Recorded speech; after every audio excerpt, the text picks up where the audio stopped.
I did see him pop up actually. Sorry, I was on silent. Oh, okay, no worries. Yeah. All right, well, I think we can kick off. I can see that the recording has started, so I guess anyone who, types up anything or appears will be recorded, so just be mindful of that. And we'll share out the recording session afterwards. And we always do a quick check to see if there's any privacy information as well that might accidentally be shown like we did last time. So don't be too concerned if you do that by accident, so that's all fine. Okay, so without further ado, let's get going. So welcome to May's user group. This acknowledgement of country slide is usually what we do for when we're at Microsoft, but I'd like to read it out anyway. So just we wish to acknowledge the traditional custodians of the land we are meeting on, the Wadaku people of the Noongar Nation, and pay respect to elders past and present. We recognise and respect their cultural heritage, beliefs and relationship with the land, as well as acknowledge the contribution they make to the life of this city and this region. Okay, so we're online, so it's all about timing only. No evacuation or toilets, which is good. So quick agenda, we're bringing forward Mark from Microsoft to cover off the roadmap update for FinOps. Then we're going to do a quick just one tip for 5 minutes with Karthik. He's going to just run us through quickly some of the accessibility improvements, changes for the unified interface and the portal updates. And then we'll finish up with a showcase from David Conti from Bravado, just showing us the Red Cross power up they did due to the COVID-19 thing that's happening on at the moment. So, and then we'll just close off with any Q&A for any questions. So that's it. So I think we'll hand over to you, Mark. I think if you can steal the presentation, it's all yours. Awesome. All right, so I will steal the presentation in a second here, and I'm just going to share my screen. All right, so for those of you who don't know me, my name is Mark Wyman. I'm a technical specialist at Microsoft, the same as Pete Schmitz. So Pete's sitting in the room over here. And what I've been asked to do is give you a roadmap view on Dynamics 365 for finance and operations. Now, trying to do this in 20 minutes is going to be a real challenge, but I'm going to keep it brief and to the point. And I'm going to switch into the software and actually show you some of the things in the product. As with any other presentation that I do welcome questions. I think there's a relatively small group. I will allow time for questions at the end, and we'll kick off and get going.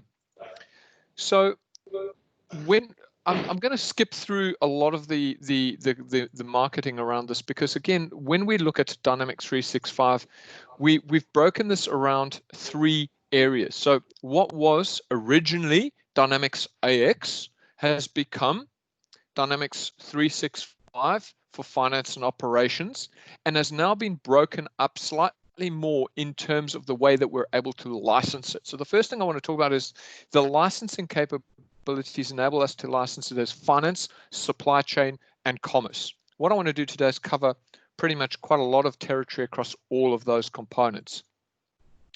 We look in looking at the priorities from a financial perspective, we're looking at maximizing financial visibility and profitability by reducing operational expenses, hence the supply chain, unifying the financial processes, decreasing global financial complexity and risk, and if I get rid of the little button, driving strategic financial decisions with AI. So for us, it's around those 4 pillars, but it brings in all of those components.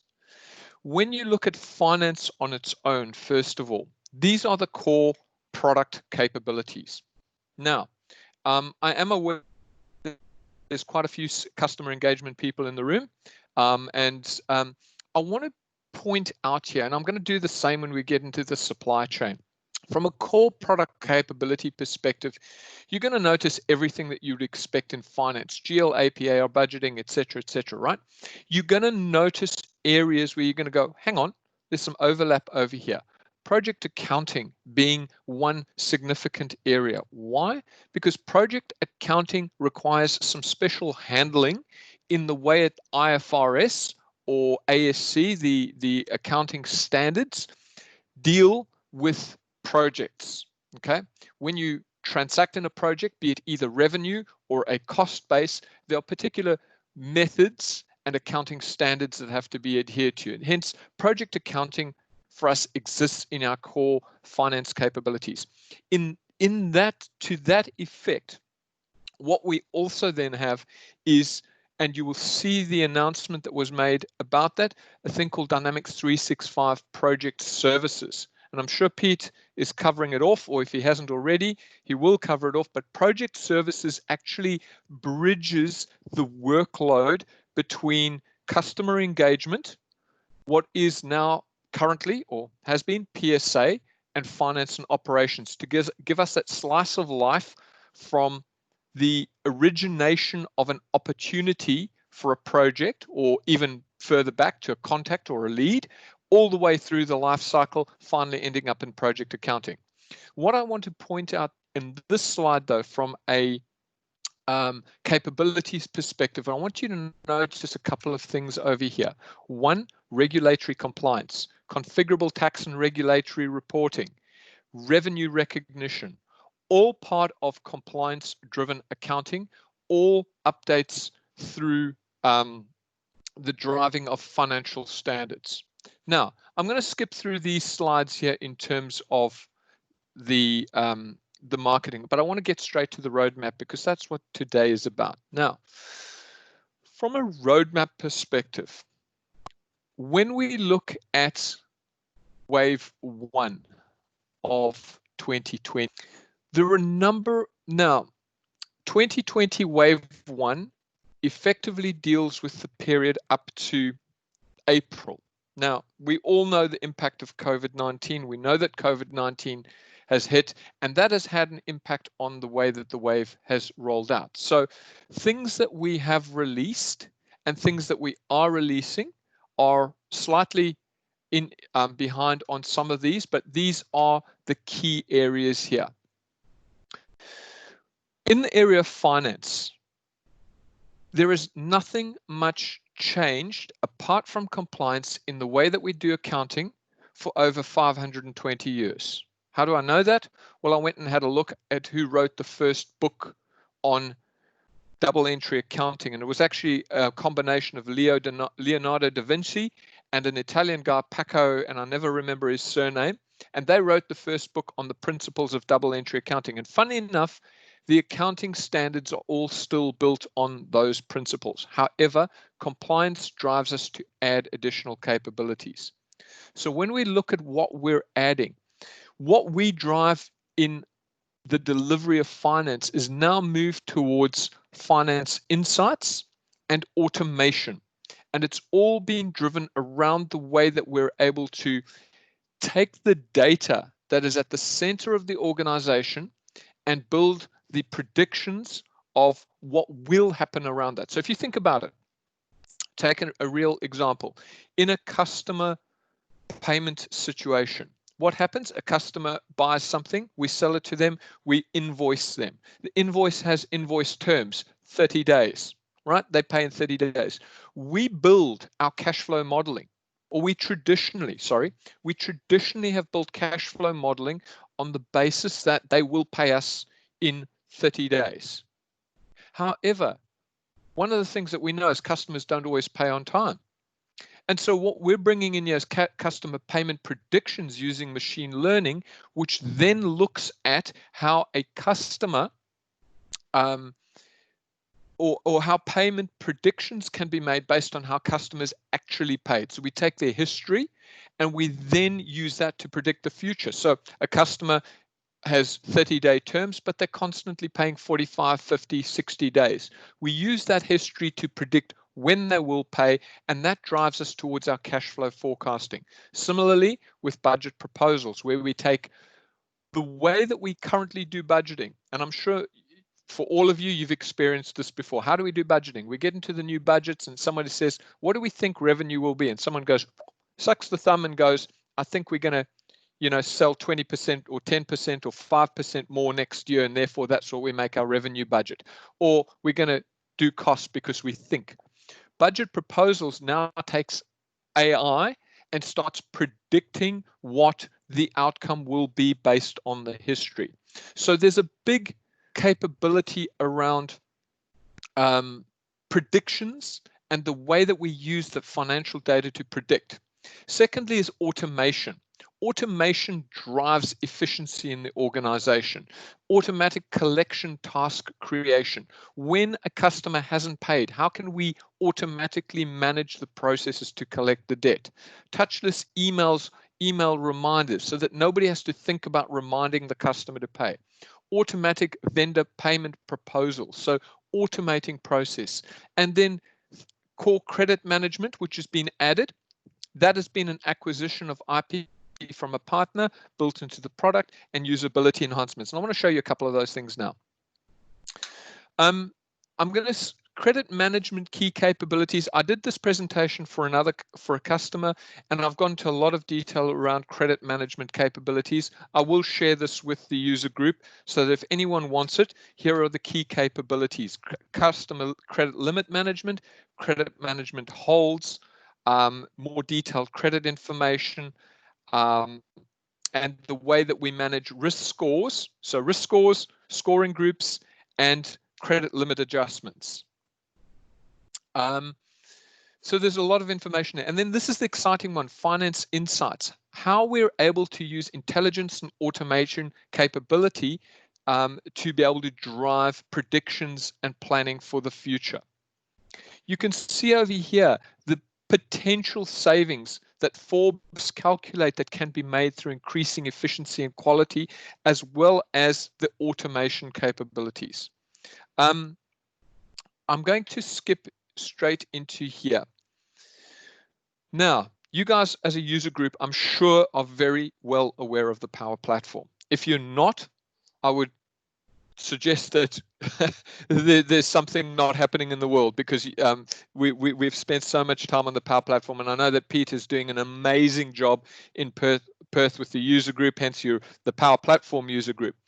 But one of the things that you guys will already know is that embedded in the Power Platform are the core tools for AI. As a customer, as a partner, you do not have to go and invent those tools, create those tools, code those tools. The tools are there. All you do is you leverage the tools. And that's what we're doing. We're leveraging the tools to enable the roadmap.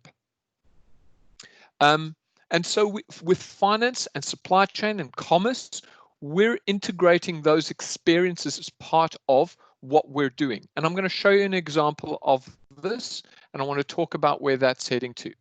So here are our finance key capabilities that are coming up in the roadmap and the payment predictions. So I'm going to skip through, and I'm going to dive out of here, and I'm going to go straight into the product and show you some of these capabilities. All right, so sorry, let's jump into here. Because I haven't been working in it, it's kind of gone to sleep on me. I'll go back into the main page. All right, so can someone tell me if you can see my screen there? Yep, all good. Okay, there's a bit of a tongue-in-cheek poke at an opportunity that I was working on. All right, so now we're in finance and operations. So this is the entirety of the product. You'll notice down the left, I've got everything: financial, supply chain, including asset management, all the way through procurement, product information, project accounting, all the way down into my retail and commerce over here. Now, what I've done so far is I've focused on some of the roadmap items that have been delivered that are focused on functional and front-end capabilities. But I want to show you something that is just one of these little features, and when you look at it, you go, wow, I just took that for granted, but it is so embedded in it. And these are what we call cross-platform experiences. If I go into one of my customers over here, and I go and have a look at this customer here, and I pick up this customer and I have a look at their transactions. Hang on, this customer didn't have any transactions. I need to find one with some transactions over here. Here we go. Hendricks & Co has got some transactions. Let's have a look at that. He's only got a couple. That's not the point. What I wanted to show you here is one of the experiences now within Dynamics as a usability feature. Right click and group by this column, or I can total by this column. So I've got the ability, I'll hide the total for a second, go here, and I can say total this column. And it's creating totals on the fly for data sets that involve decimal or integer totals. So if I want to see the balance in reporting currency, I right click and say total this. So this in my reporting currency of the transaction currency, I can see the immediate difference. So there's little things like that that jump into the product as a result of this continuous UI development over the product. But I wanted to show you a roadmap item. So let's go and have a look over here. And what I'm going to do is I'm going to go into this particular area over here called vendor tax invoice entry. Okay, and this is a classical scenario because this shows you where the automation and the use of the Power Platform and the AI capabilities kicks into finance and operations. So these are my vendor invoices. Now the classical scenario is I have a supplier who sends me an invoice. Normally what happens is the invoice comes in, I have to scan it, update it, or I enter it manually. So from an automation perspective, what we're able to do here is we're able to go in and using AI Builder. If we use AI Builder, which is part of your core Power Platform tools, as you're aware, if I go into here and I pick up an invoice, I'll pick up that same one. It's just a PDF invoice like any other. Here is the PDF invoice here. Whoop, come on. There's my PDF invoice. You see the PDF invoice. When I send that over here, that PDF invoice goes to Dynamics, updates that pending vendor invoice over here, will create the data. So AI Builder, Forms Recognizer, reads the PDF invoice and says, it's an invoice. Bring it in, create this new invoice transaction over here. It also does another thing over here. It goes into Teams, and this is just an example we've done, but I want to talk about this in a little bit more detail in a second. What it does is it goes into Teams over here, and this is going to create the invoice in Teams. It's going to pop up with a notification in a second and say, you've received a new invoice. Why? Because the Power Platform and Dynamics, finance, supply chain, commerce is all coming together over the same space. So what we're doing here is we're bringing in that information and it's coming into my invoice over here when it refreshes. And in a second, I will see that invoice refresh over here into my workspace, and I will have that new invoice from the supplier automatically processed. So example of automation. I can see that if I don't keep going very quickly, I'm going to run out of time very quickly as well. There's my invoice coming in, and I should see in Teams in a second, I should see that update happen as well. There we go, new message. There it is in Teams. I can go and view it. But that's an example of automation. Now, Pete Schmidt's sitting with you, and he can talk about how this happens. We did this as a hackathon. So we used the tools and we hacked this thing. What happened is when we finished doing it, we sent it to the product group and we said, hang on, we think this is a great idea. Guess what? This is now in roadmap. This automation of AP invoicing is in roadmap and will be delivered as a standard feature in the product. So that's another example of how we bring together community-based development that feeds the roadmap. So if you think when you go to, and hopefully you guys are all using the site as a user group, ideas.dynamics.com. If you go to ideas.dynamics.com, you can actually register your ideas.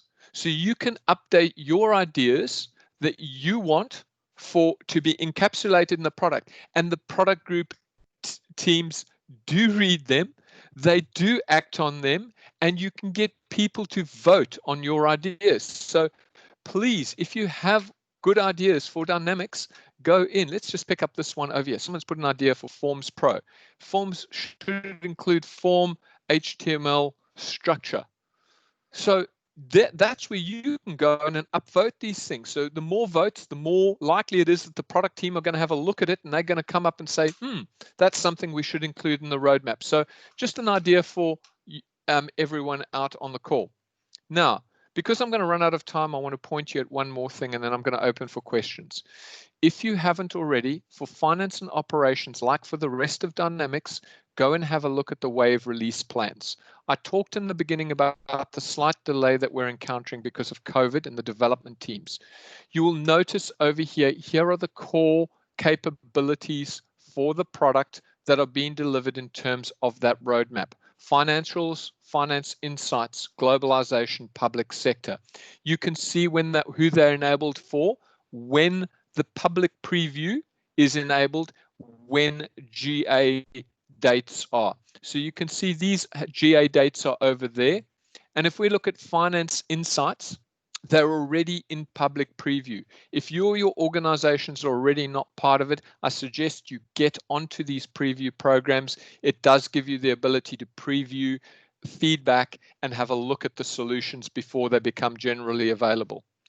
And this extends through supply chain management over here. So if you have a look at what's new in supply chain management, again, asset management features, visual scheduling, mixed reality guides, IoT intelligence is already in, manufacturing, planning, portals, public sector, trade and source. So a lot of development. I've come to the end of my 20 minutes. I want to give time for questions. So maybe I'm going to stop right there and I'm going to ask for any questions. And again, user group committee, if you need me to do a full roadmap session, I'd be happy to do it, but I'm going to need to take at least the whole hour. No worries. Thanks, Mark, for that. That was pretty good. Yeah, any questions from anyone? Usually a bit of silence for this. Surely not. I'm sure that no one's shy in your group. I've shared the link in the chat window to the article on the automated invoice processing, which has a link to the GitHub repository where you can get all the details of how to do it. Yeah, if you want to play with it, there's a GitHub repository. Go and have a play. Watch Pete Schmidt's LinkedIn page because he comes up with the most amazing stuff. Cool. All right, I think there's no questions. Thank you very much, Mark, for that presentation. It was short but very sweet. Yeah, 20 minutes is very short. I was actually thinking just then maybe with these online team meetings, maybe we could run more than the hour, but we'll put a survey out a bit later on that one. Cool. If I could just make one call out here, Ben, we recorded a series of webinars on these roadmap sessions. I will send the link through to Peter. If anyone wants to watch the recorded on-demand sessions, they're about 45 minutes each, and they cover all the areas of finance operations or finance supply chain and commerce, including the new e-commerce capability. Cool, that'll be good. Thanks for that. Awesome. Alrighty. Okay, thanks, Mark. I think so. Moving on, we have just one tip from Karthik around the accessibility improvements for the UI and portal. So, Karthik, are you there? Do you want to take over the screen? Cool. Yeah, let me share my screen. Yep, so good afternoon, everyone. I'm just going to do a quick presentation on just the basic accessibility options that are available in Dynamics as well as portals. So basically, whenever, I guess, as a consultant, whenever I go to a client who is a government-based or even just a generally enterprise-based project, it always involves some sort of requirements that involve the ability to allow accessibility. In this day and age, of course, there's people and as well as individuals who are having who may have issues using a mouse or keyboard, and in that case, we would need to somehow cater to those types of requirements. Luckily, Microsoft has updated their user interface in Dynamics to cater to these areas, as well as the portal. So I'm just going to quickly run through a couple of, I guess, functionalities that are available if you were to deal with these types of scenarios, what you would need to look at. So basically, in terms of the unified interface, Microsoft has actually updated their capabilities in this area, which allows more additional keyboard shortcuts. So if I were to quickly navigate to a list that is available, if you guys can see my screen, I've just navigated to a general site that shows a whole list of new keyboard shortcuts that are available. It's quite simple and straightforward in terms of handling via the keyboard. Another area which I actually looked at was around scenarios that didn't involve the actual visual capabilities when using the interface. Microsoft has actually recommended 3 screen readers for this, and I've actually had a chance of looking through 2 out of 3, since one of them is actually pay, so I didn't want to actually spend the money on it. So so I had a chance of looking at the Windows Narrator, which is an out-of-the-box, comes straight with Windows program. It's quite simple. You just load it up on your desktop, and it does narrate each individual component in the user interface. But what I've noticed is that if you were to, let's say, load up a form in Dynamics, when navigating across when using the tab key, it doesn't exactly initially go to the navigational sitemap area. So you'd have to do a bit more tabbing around it, but it does reach a certain level of, I guess, readability and understanding of what and where you are on the page. But it's also important to note that in Windows Narrator, the latest version on Windows 10 is actually the most beneficial, since it does support multi-browser capabilities and is a bit more distinct. So if you were to be using, let's say, a Windows 8.1, we're able to browse on Windows 8.1 or any of the older operating systems, I would highly recommend using another third-party program called NVDA. It's also free, so it does offer the same capabilities, but like the Windows Narrator functionality, it doesn't exactly offer that navigational consistency. And in certain areas where if you were to use the mouse, it does just capture the tooltip functionality. So when developing, I guess when developing your solution, just keep in mind that if there were a requirement in this area, you need to be highly dependent on the tooltip functionality. So in terms of when creating a field or any sort of component, try to leverage on that and look at that area particularly. So the third screen reader program, which I didn't get a chance to look at, was actually JAWS, which is another program that is actually listed on Microsoft's site to actually look at and as a sort of recommendation to go forward. But I didn't get a chance to look at that because since I think the cost is around $90 US a year in that subscription range. But I'm assuming that in this area there would be some sort of inconsistencies. It's, I guess, in a general sense, screen reader capabilities are highly dependent on the site and DOM structure in HTML to go across and look through different artifacts. So just some areas here just to keep in mind when if you were to come across that requirement.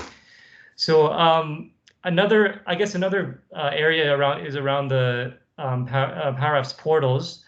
On the plus side, the out-of-the-box starter portals like the community or customer ones Microsoft has considerably taken into account various protocols in terms of navigating and following accessibility. I just want to point out that what I've highlighted here is there's a sort of international guideline that's being used by the W3C community as if you are an HTML or JavaScript or even UX design developer, you probably already know what the W3C community organization is, and they pretty much handle all the general areas around UX design and accessibility. So one thing to note, I guess, is that it does follow, the portals do follow that sort of guidelines. It's quite a lengthy document that does list very granular what requirements are met in terms of the lowest being like a 1A to a AAA level of capability. But one thing I want to note is that in the guidelines, there are 4 main principles that need to be followed.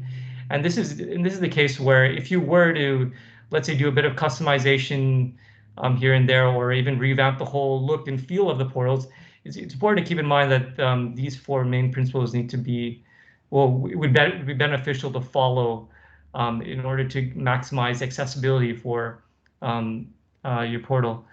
So firstly, one of the main principles is whether it needs to be perceivable, meaning that the basic components are actually presentable, and the user, whenever the user navigates to a portal, they would understand the general layout and consistency all throughout the layout. So for example, your navigation bar is at the top or at the right at a consistent pace. You have a footer and you have the main contents in a specific area and format.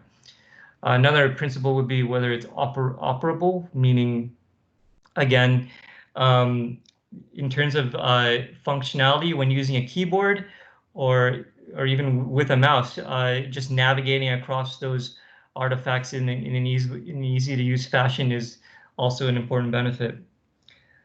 Thirdly, a principle involving whether it's understandable. Now, this is in terms of actual content that's being put into the portal. So I guess this would involve liaising with the client to determine that not only is their content appropriate, but as well as it is understandable to the proper audience. So it's always best to, I guess, ask questions around that area to make sure that you're actually delivering a high quality product that's actually beneficial to the audience. And thirdly, it needs to be robust, meaning that this is highly coupled with the accessibility approach. You need to make sure that you will be leveraging future as well as existing components such as screen readers and the like. So it's quite important, I guess, in a general sense, to keep in mind these 4 main principles. I guess going across, since Dynamics and portals are primarily web-based, or it is a web-based client, so it does need to rely on the users' browsers as well as the different resolutions and profiles. So I put a couple of links in the PowerPoint presentation, which I'll upload up. And if you do get a scenario in that case, you can look through and just make sure that it's all up to scratch. Cool. Thank you. Any questions? Yeah. Any questions for Karthik?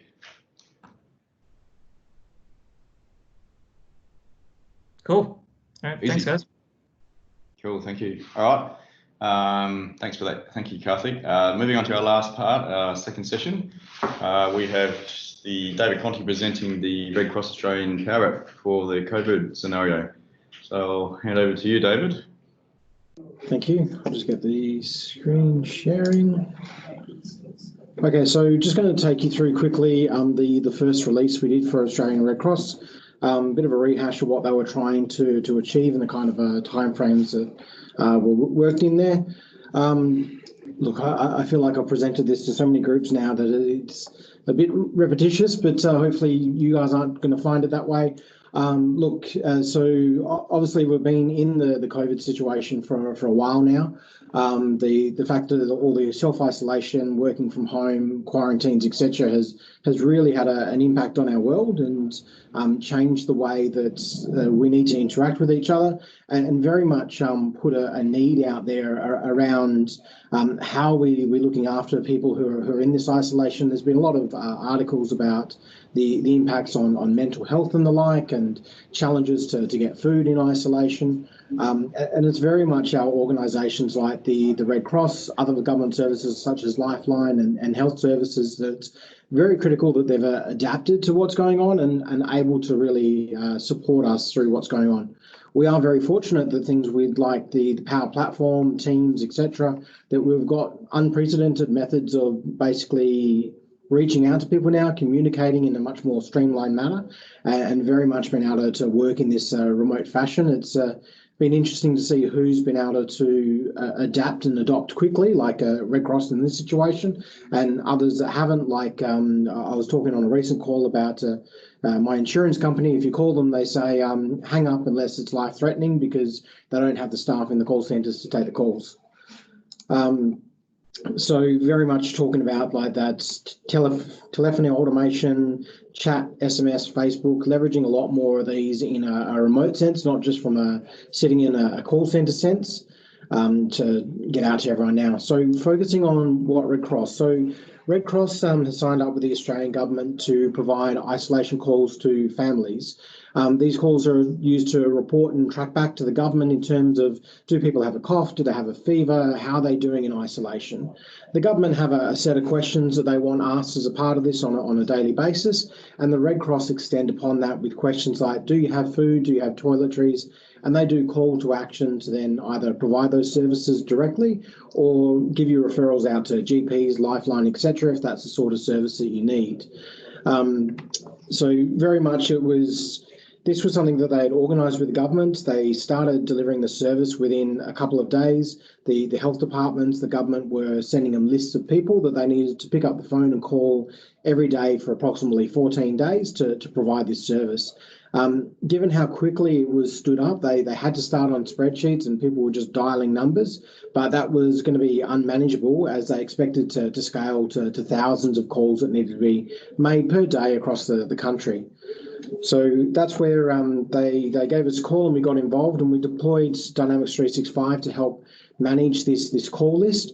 Now I say Dynamics 365, and look, we talk about case management and that on this slide, but the reality is that it was using contacts and a few custom entities that really stood this up and made it possible.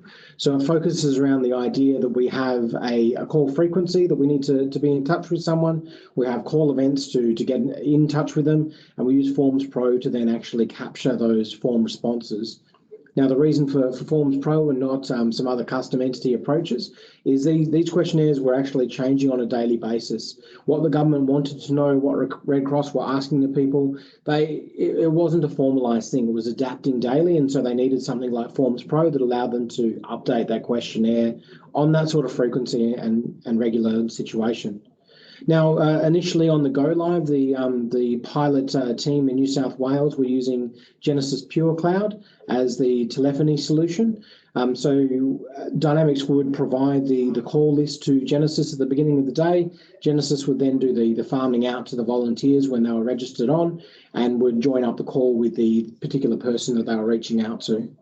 An additional complexity of this was they did also need to deal with translators. So sometimes the people they were calling, it wasn't English, was not their first language, and you would have to dial in a third party, a translator, to actually help have that conversation.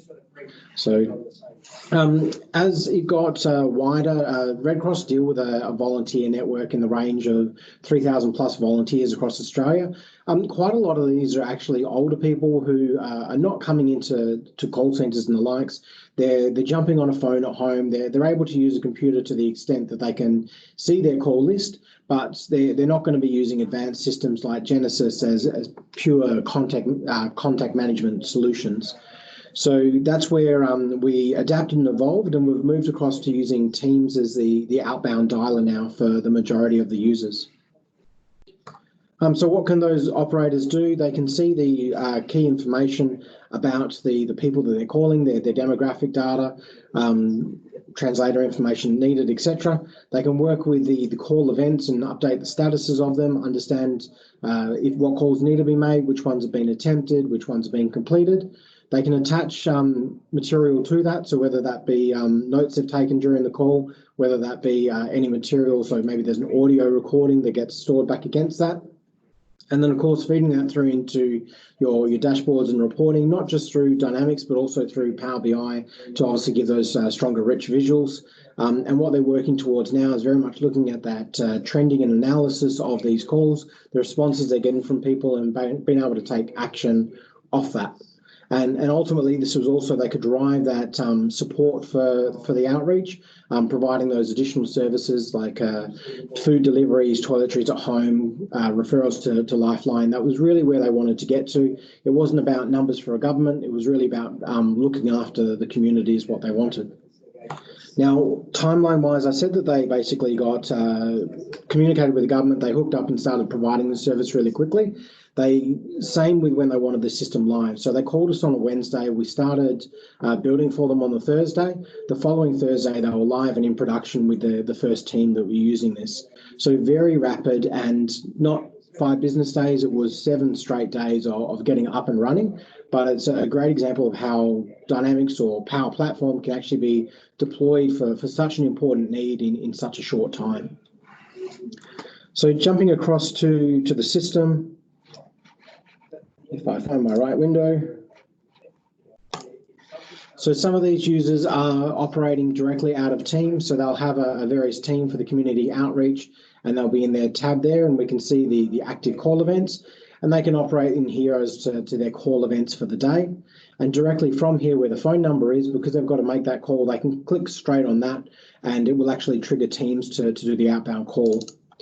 If I drive into that call event record, they can actually, you can see it's fully operating inside Teams, that this is where they're working. They're not actually having to jump out into Dynamics, which is quite beneficial to them in that regard. But I will actually show you the system from within Dynamics. Okay, so if I come back out, so we're at the call event screen is what you saw me in Teams. And so we can see the various calls and when they've been scheduled to be made. This is a bit of a demo environment we've set up for these to obviously protect the information that Red Cross have. We can see in here the call statuses. Are they new calls? Has attempted calls occurred in regards to these? And then we can drill into the particular call record that we're going to make. So this is where we can see that for Carl Collins, there's no details about an interpreter requirement, so that's going to be an easy call to make. When I first call him, we're going to want to check things like, have I got the right numbers, the right contact information for that person? And on the right in the timeline, I can see any notes that have been taken by the staff in previous times that they've called out to Carl. So that could be any key information that's about things to talk to Carl about. Maybe there's certain conversations Carl likes to have. Maybe there's certain things that you don't talk to Carl about because it gets him upset. So that can all be logged in the timeline. So the next day someone needs to make a call, it's readily and available there. So one of the key things about the way that Red Cross are doing these call scripts, as much as they've got, say, 10 questions they need to answer, they don't want to go question A, question B, question C. They actually want to focus on having a conversation with a person, and it's at the end of that conversation.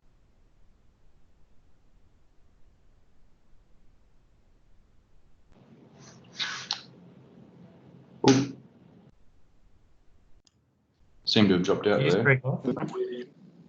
I've dropped out. Are you back on now? Back on now. All good. Keep going. Okay. I don't know where you lost me, but I'll talk about the form now. So as I mentioned, it's Forms Pro that's serving these up directly inside of Dynamics. So I've come to the call script. It's loaded up the form that needs to be filled in, and we've got those sort of questions about, is it home, hospital, etc. And in that we've got some custom logic as well. So if it's at home, we just start going with how have you been going. But if they're in a hotel, we get them to tell us where they're isolating.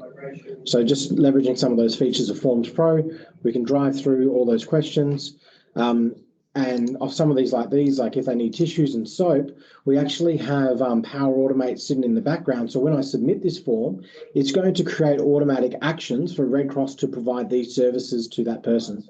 So it really kind of streamlines that idea of creating those actions. Additionally, in here, they can go and create actions directly. So I can say I want a new call action. Comes up as a quick view, so I can give it a title. So it might be a Lifeline referral. I can see what my action type is, and then I can put any description I want against that as well. So by saving that, that puts it in the queue for the team that are managing the actions to then go ahead and organize for that to occur. I can see in the call event history the previous times that we've been in touch with Carl Collins. So I can see if, like in this case, we've got all these attempted calls, but there's no completed ones. So if I can't get in touch with him now, I shouldn't be too surprised. But what they then do off the back of this is look at an escalation process. So when I'm making the call here to Carl, we will actually log in here a phone call record to say that we've tried to call out to him, but he hasn't answered the call. And when it reaches 3 attempted calls to Carl in a single day, that's when Red Cross look at escalation actions, whether they try and get in touch with a next in kin. And if that fails, eventually Red Cross will actually call the police and say, can you please complete a welfare check on this particular person? And that's a common service for them, not just in this social outreach, but also in their telecross services for people who are vulnerable at home. They offer that sort of escalation process as well. So that's the call event side of it. I can come in here and see previous answers that we've received to Carl's questions. So that helps me see, like, if he said he's had a fever in the past or a bit of trending of no, he's cleared of the cold or potential COVID virus that he has, and we can kind of track that as it goes along, which is helpful. Now, back in the dashboarding side of things, very simple ones for the start of the day is looking at what call actions have been generated that are outstanding, that haven't been dealt with yet. Are there any overdue from previous days? And then are there any overdue phone calls we need to make? And then just your typical, for those overdue phone calls, have we attempted to call the people, or are they new phone calls that we just haven't made as of yet? It's a very quick sort of view for them as to what's going on from a team leader perspective. Coming down into the configuration side of things here, we have the call frequencies. And this is where we can set up for someone like Carl in this case. We see that the start date was the 30th of March and the end was the 24th of April, that we were going to be calling him on a daily basis.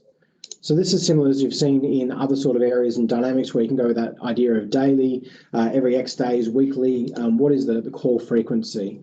So as much as this is being used initially by Red Cross for the COVID outreach, it's been designed in a way that they're going to use it in their telecross department to be making other types of calls that might not be on the same sort of frequency.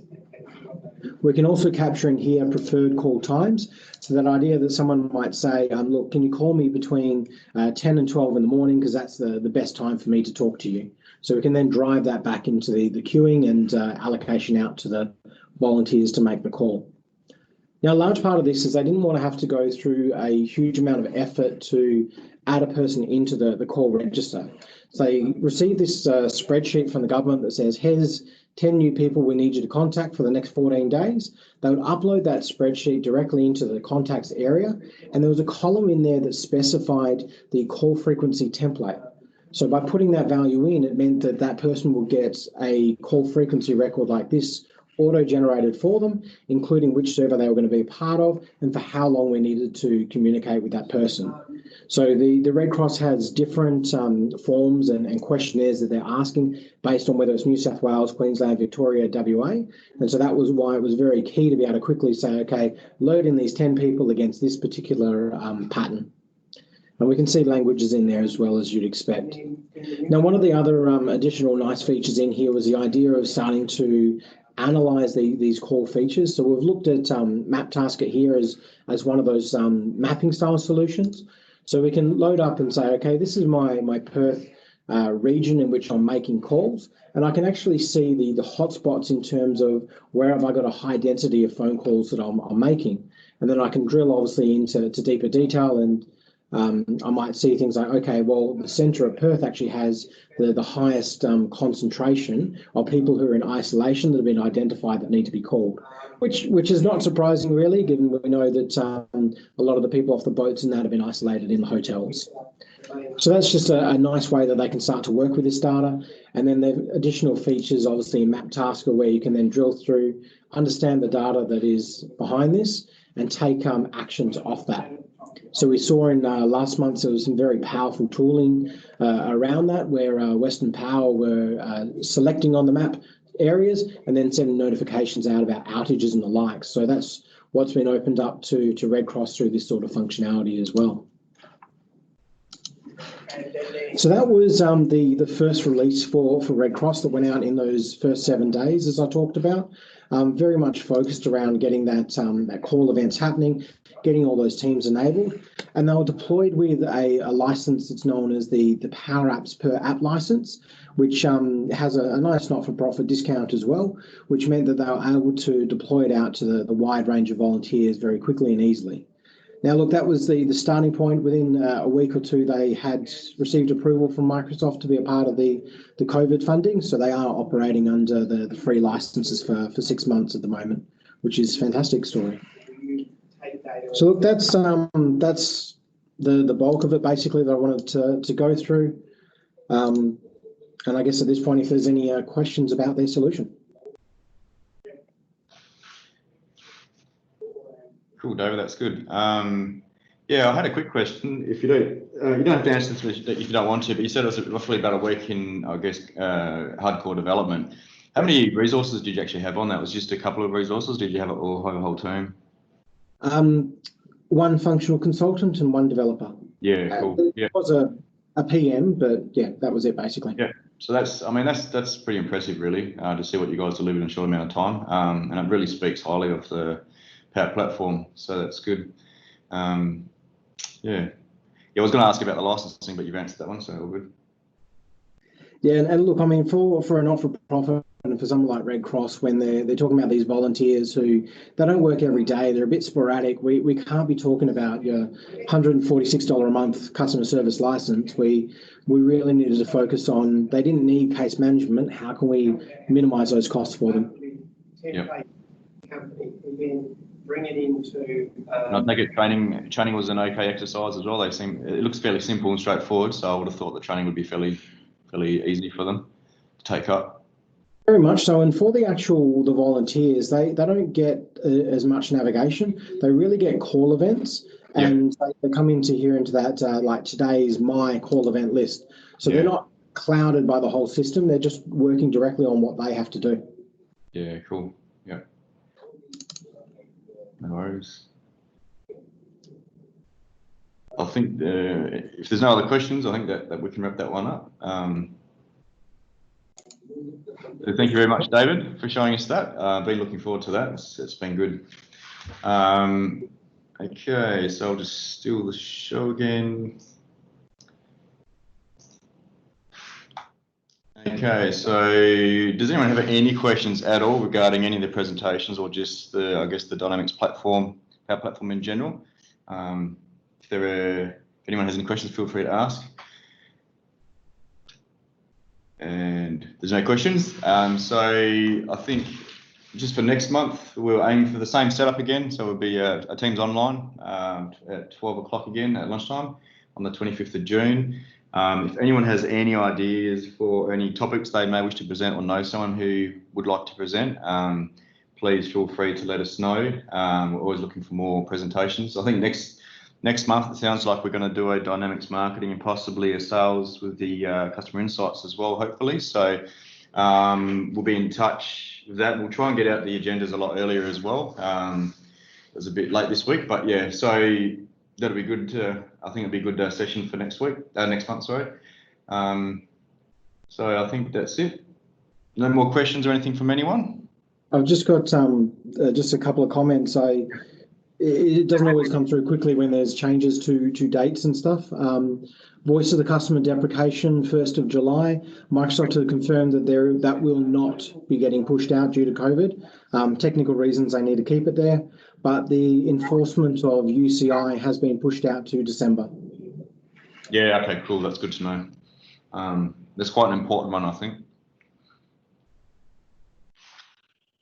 Something else to point out, if there's anyone who wants to put their hand up for next month around one tip, it's always available.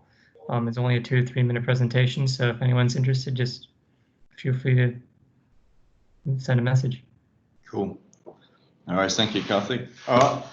Well, thank you everyone for attending for this month's session. I hope you've enjoyed it, and we'll send out a link shortly, both I think through LinkedIn and through the Dynamics platform, Dynamics Communities platform. And if anyone has any questions with what they've seen today, or has any questions on presentations they'd like to see, just get in touch. That'll be good to hear. So thank you for attending, and we'll see you all next month. Thanks, everybody. See ya. Thanks, Ben. Thank you. See ya. Thank you, guys.